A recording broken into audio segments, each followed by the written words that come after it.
Another day in America and another war. There's no food on the shelves, no gas in the stations, none that you can afford, at any rate. Our babies are starving, but again, that's fine. It saves Democrats the trouble of killing them.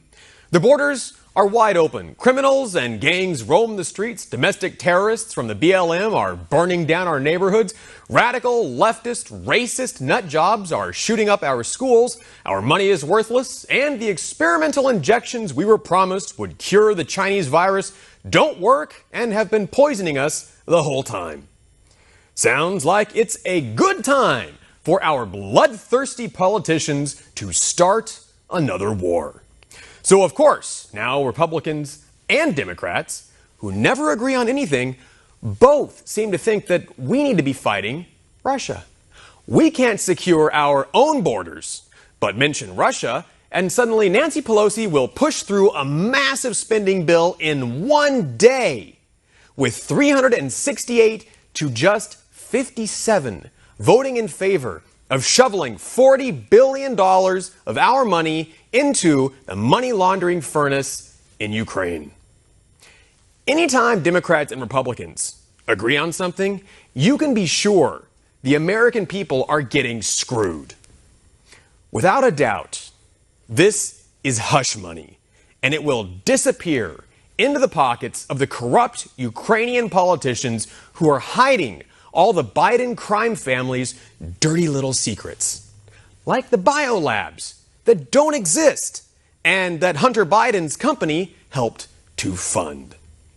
That's right. In all the tens of thousands of emails from Hunter Biden's disgusting laptop, it's been confirmed by independent cybersecurity experts that Joe Biden's son was actually financing biological laboratories in Ukraine. Russian officials claimed the labs were producing biochemical weapons at the request of the Biden crime syndicate, and Moscow warned that Biden needs to explain his son's involvement with the labs. We can confirm that the Kyiv regime is engaged in military biological programs financed by the United States of America.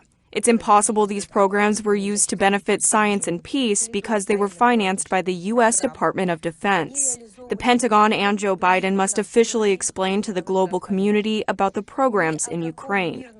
And as it turns out, the Russians were right.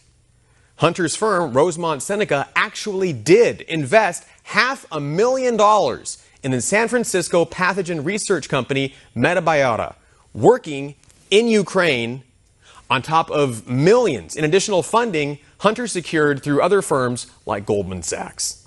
Now, Metabiota is a subcontractor for the Department of Defense's engineering firm Black & Veatch.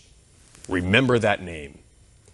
This is where it gets really interesting, because according to official documents uncovered by investigators at the expose, government funding records show the Department of Defense awarded $370,000 to biolabs in Ukraine for COVID-19 research in November of 2019. For anyone keeping track, that's 3 months before the WHO officially even named the Chinese virus COVID-19. You can see it for yourself. It's highlighted right there. November 12th, 2019, SME manuscript documentation and COVID-19 research. The U.S. and Hunter Biden specifically were apparently helping to fund research into the coronavirus before it officially existed at the same labs that the State Department also insisted didn't exist. And which biolab received this generous donation to conduct research on the Chinese virus? Well, that would be Black & Veatch, of course, the same lab that Hunter Biden was helping to fund. And we should point out that while Hunter was on the board of the highly suspect Ukrainian gas company Burisma, he helped set up introductions to officials at the biolabs run by Metabiota. So to break it down, you have the disgraced son of the Vice President of the United States, hired to do favors for a corrupt Ukrainian gas company, and who is also connecting that company with a bioweapons research firm doing research on the coronavirus before it was even released. All of that leads us to pose the question, and it sounds incredible, but we're serious. Is Joe Biden personally responsible for helping to create COVID-19? Maybe this isn't the China virus, after all, but the Biden virus. It's an unbelievable chain of events, but the threads are all there. The virus that helped him rig the election is now the same one he's trying to cover up with a phony war to hide the illegal biolabs he and his son have been funding in Ukraine. And we should point out, Moscow has been saying all of this from the beginning. Moscow warned the world that secret American biological warfare labs were operating in Ukraine and developing bioweapons for military purposes. We dismissed it as Russian propaganda, but the facts are starting to add up. If it's all true, then it looks like pretty good justification for an invasion of Ukraine to prevent these weapons from being used against the Russians and the rest of the world.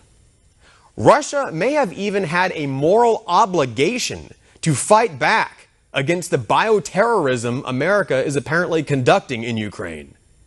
Is it a coincidence that one of the biggest bioweapons labs in the world is located in Mariupol, which Russia just fought to liberate from the Ukrainian Nazis who are funded and trained by America?